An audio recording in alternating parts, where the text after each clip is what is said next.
आप सुन रहे हैं मैथिलिया फिल्म एंड म्यूजिक की शानदार प्रस्तुति।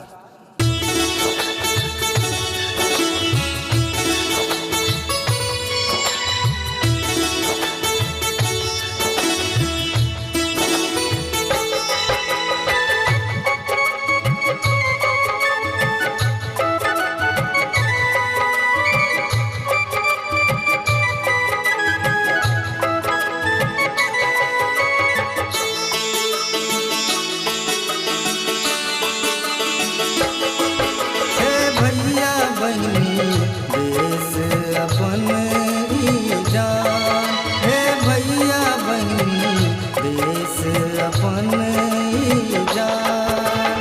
गंगा जमुना बहैता छै बसैता भगवान, हे भैया बहिनी देश अपन ई शान, हे भैया बहिनी देश अपन ई शान।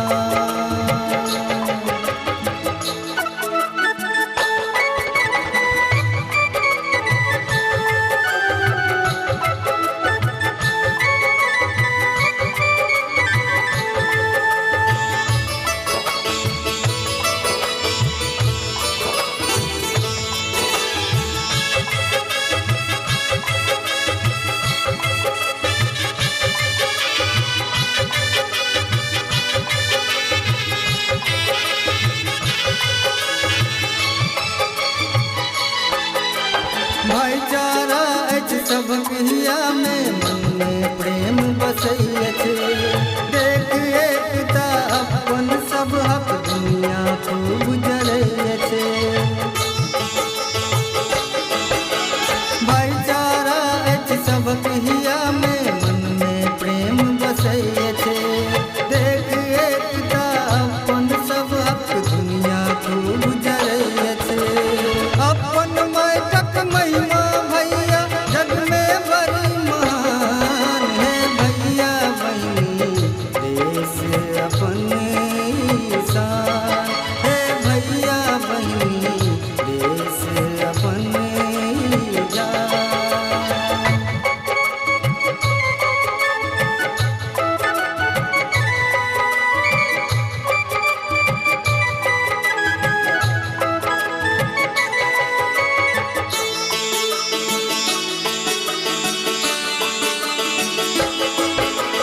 भेदभाव के बात न कोनो, मिलजुल सब रहै छी। हिंदू मुस्लिम सिख ईसाई सबके भाई बुझै छी। भेदभाव के बात न कोनो, मिलजुल सब रहै छी। हिंदू मुस्लिम सिख ईसाई सबके भाई बुझै छी। मिलजुल सब गाबै छी संगे अपन देशक गान, हे भैया बहिनी देश अपन ई शान, हे भैया बहिनी देश अपन ई जान।